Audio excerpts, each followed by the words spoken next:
The flight attendant blocked Sophia's path, her expression cold and dismissive. "Ma'am, I think there's been a mistake. This section is for first-class passengers only." The wealthy passenger's stares pierced Sophia like daggers as her legitimate ticket was openly questioned.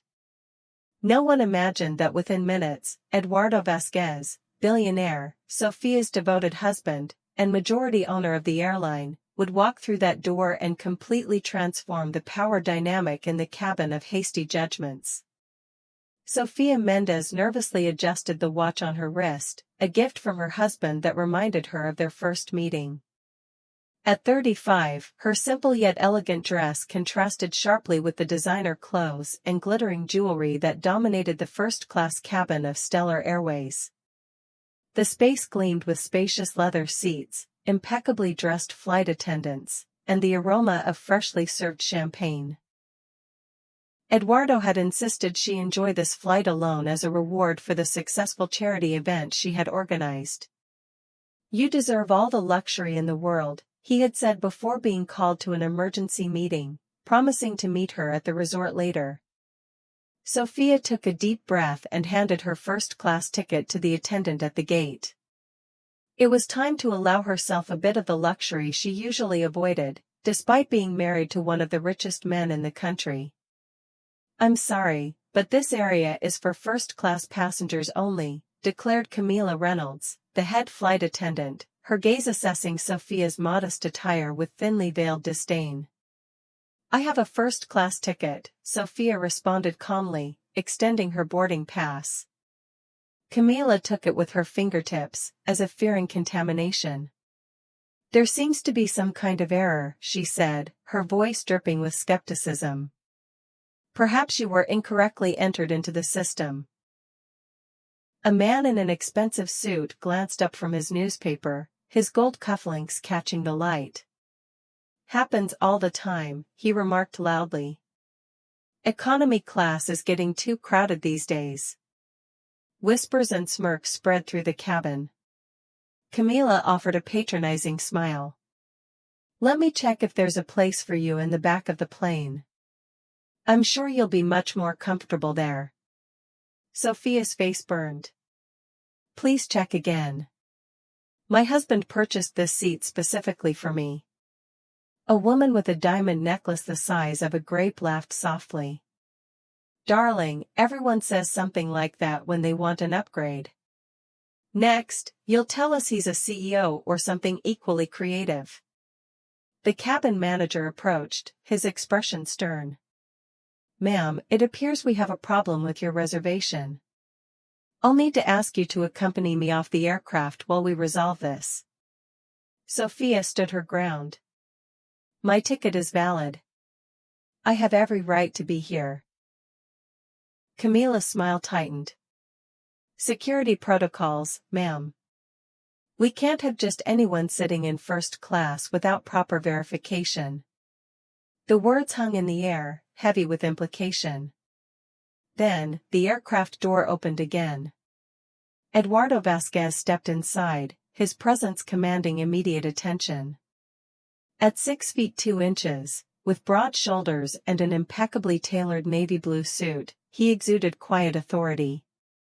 His sharp blue eyes scanned the cabin before locking onto Sophia, surrounded by the confrontational staff. "Sophia," he said, his deep voice filling the space. "Is there a problem?" Camila and the manager exchanged panicked glances. "Sir, we're just resolving a small seating confusion," the manager stammered.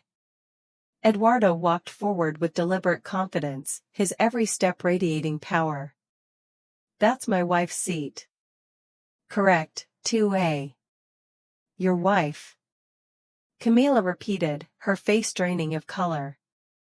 The cabin erupted in hushed murmurs.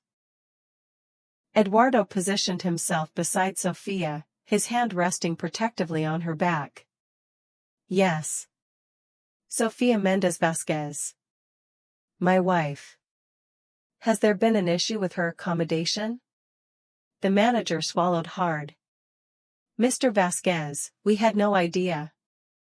"Verify what, exactly?" Eduardo cut in, his gaze piercing. Whether she belongs in first class based on her appearance? Silence. Camila trembled, her earlier arrogance evaporated. Mr. Vasquez, we didn't know. Clearly, Eduardo replied, the single word heavy with meaning. He pulled out his phone, typing swiftly. I've just emailed the board. Starting tomorrow, all Stellar Airways employees will undergo new anti-discrimination training. His eyes locked onto Camila. Miss Reynolds, you'll be the first participant. Turning to the manager, he added, and regarding the Director of Customer Experience position, I believe my wife, with her expertise, is perfectly qualified to take over. If she wishes. Sophia's eyes widened slightly. This was the first she'd heard of such a role. Eduardo then addressed the passengers, his voice calm but firm. Ladies and gentlemen, I apologize for the delay. As compensation, champagne will be complimentary throughout the flight. To Camila, he added quietly, ensure my wife receives appropriate attention. Your future with the company depends on it. The transformation was instant. Camila, once imperious, now moved with nervous deference. Later, at the resort ***. Under a golden sunset, Sophia and Eduardo shared a quiet moment on their private balcony. You always knew how to make an entrance, Sophia teased. Eduardo laughed. This wasn't how I planned our reunion, but I confess, it was satisfying to see their faces. Sophia sighed. For years, I avoided using your name. I wanted to be recognized for my own merits. And you have, Eduardo affirmed. The charity event you organized raised more than any other in the Foundation's history. She touched her watch, lost in thought. Sometimes I miss my independence. The career I was building. That's why I created the director position, Eduardo said gently. It's not a favor, Sophia. It's because no one is more qualified. She looked at him in surprise. You planned this before the flight? It was going to be your anniversary gift, he admitted. You had the experience, the vision, and now, you know exactly what needs to change. Sophia smiled, her heart full. You never stopped believing in me. Eduardo touched her watch, the same one he'd given her years ago. Remember what I said when I gave you this? Time is the only luxury that truly matters, how we use it, and with whom. Sophia squeezed his hand. Then I think it's time for a new chapter. What did you think, ***? Did Eduardo's revelation as the airline's owner surprise you as much as it shocked the arrogant crew? Unfortunately, many people are judged daily by appearances, clothes, or background without others knowing their true worth. Have you ever experienced or witnessed someone being unfairly underestimated? Share your thoughts in the comments, we'd love to hear from you. Don't forget to subscribe for more inspiring stories and hit the bell to stay updated. Let us know where you're watching from, and share this video with someone who needs this powerful message. True value goes far beyond what the eyes can see. Until next time, remember, dignity and respect should never be determined by appearances.